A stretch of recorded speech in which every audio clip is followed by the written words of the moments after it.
What is up, everyone? This is Alex, and this is Great Whale Investing.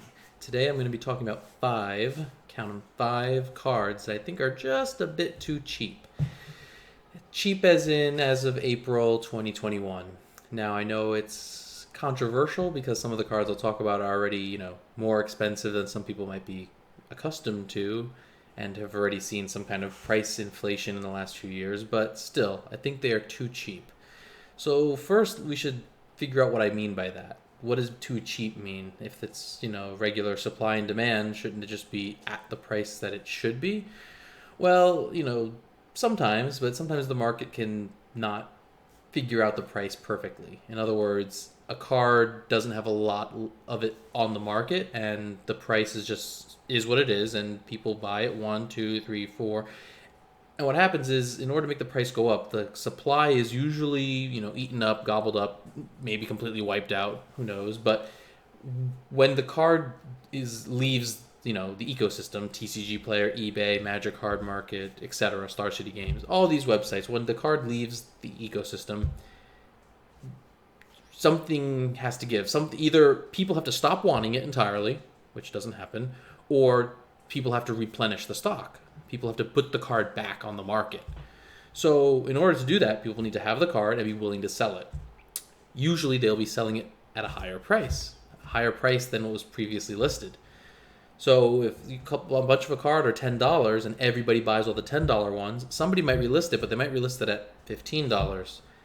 And if people start buying them at 15, there you have it. That's the new price of the card, and usually that sticks. Sometimes there's a little bit of a retrace, but when it comes to reserve list cards, which are the ones I'll be talking about today, the cards have an inelastic supply, meaning that there's not going to be more made ever. So unless people drastically just stop wanting these cards, the ones I'm going to go over today are also very powerful and see a lot of play. Unless people stop wanting them, they're just going to keep going up. So first on the list is going to be Grim Monolith, okay? Grim Monolith from Urza's Legacy. It's an artifact, and it sees play in EDH, primarily, and only EDH. There's a couple of Legacy decks that play it here and there, but they're not really top tier. So it's an EDH staple. It's very powerful. It has many cards that it combos infinitely with, including a few generals, which is kind of crazy. So the card is, over 20 years old at this point, and it's still you could still find them in the $300 to $400 range. I think on TCG Player you could find LP copies for around 400 still. I think the card is still very inexpensive for how powerful it is. Cards from Urza's block were notoriously very broken and strong, and many of them have gone up recently over the years. One of my other favorite picks back in the day was Memory Jar. I remember buying lots of Memory Jars for $10 to $15, and another broken artifact from Urza's Legacy.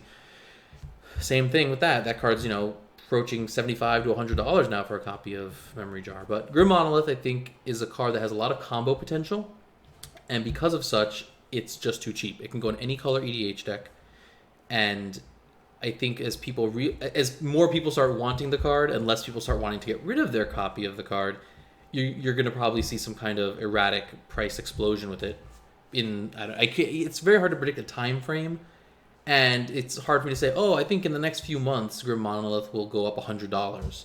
It's hard to say that, and with any kind of thing to base it off of. But it's not really about the time frame, really. This isn't really a video to talk about, the next big card to go up, I think will be. It's more just, I think this card is undervalued for what it provides to people.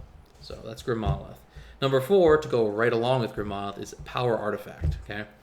Power Artifact is from Antiquities, and it combos with Grim Monolith and Basalt Monolith too.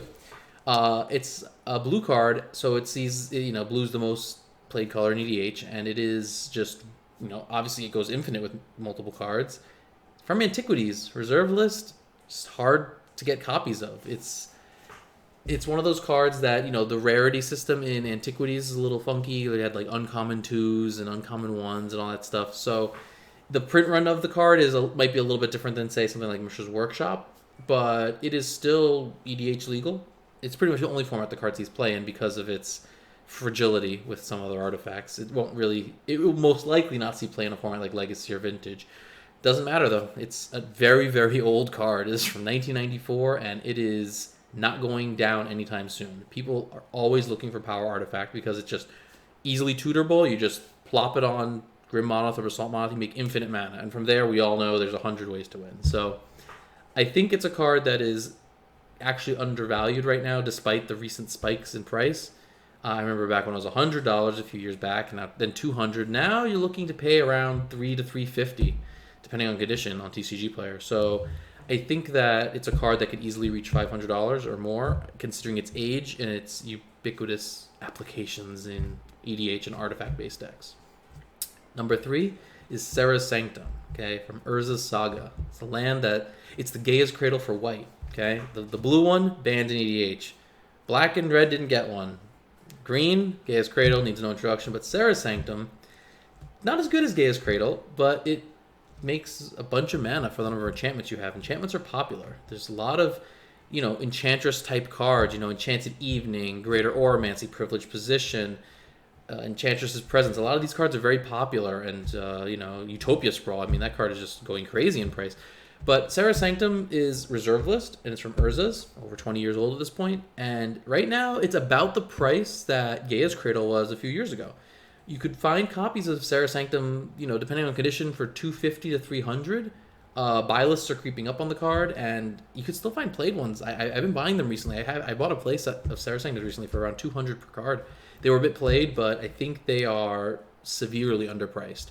Gaia's Cradle going to $1,000 this year.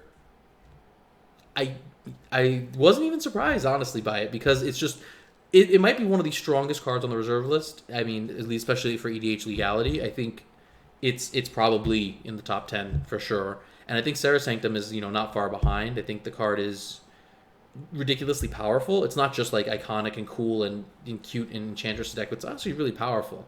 And there's a fringe legacy deck that plays a few Serra's Sanctums, but it plays ley lines. You keep a hand with like a bunch of ley lines, and they all start in the opening field, and you play Serra's Sanctum, and then you play the next card that's on this list, and then you just kill people.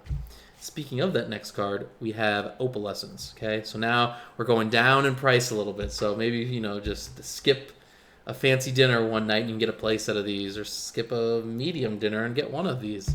Opalescences you could still find for $30, $25, depending on condition. You can still find them. They're everywhere. It's from Urza's Destiny. Okay, more Urza's, baby. Woo! And it's just super interesting card. It's got great artwork. It's like guys like mutated on it and everything.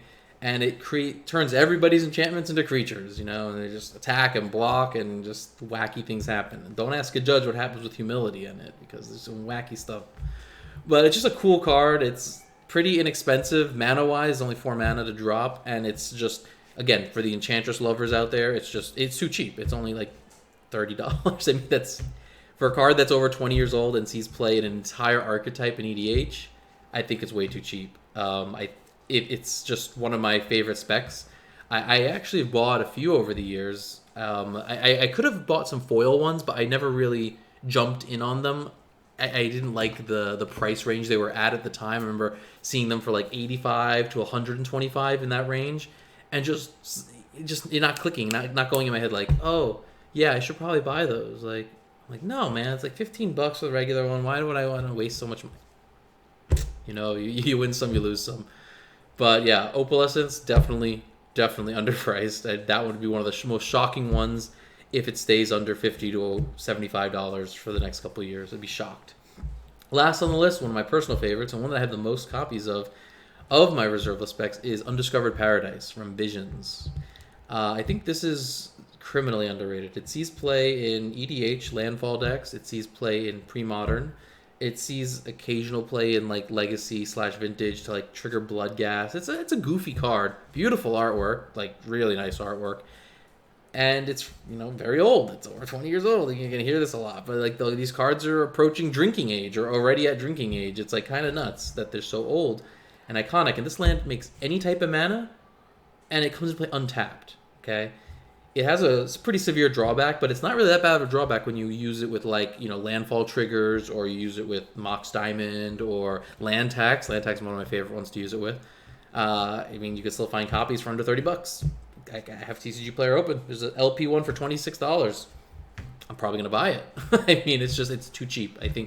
Personally, I think that the card is very strong. I have a nice little stack of them. I'll probably show them off in kind of like, collection show off video or something like that I'll probably do on this channel. But Undiscovered Paradise, too cheap. So those are the top 5 lists I had. We have Grim Monolith, Power Artifact, Serra's Sanctum, Opalescence, Undiscovered Paradise. There's a lot more than just that are undervalued. Null Rod was actually one of my top picks for being undervalued before it tripled in price like a week ago. So, I mean, in the long term, Null Rod is still underpriced, but I don't really suggest cobbling to go buy one for $250 or whatever right now. So, yeah, I mean, what cards do you think are undervalued? Do you think that there's any that are, just waiting for like their little moment to go boom? I mean, let me know in the comments, and thanks for watching.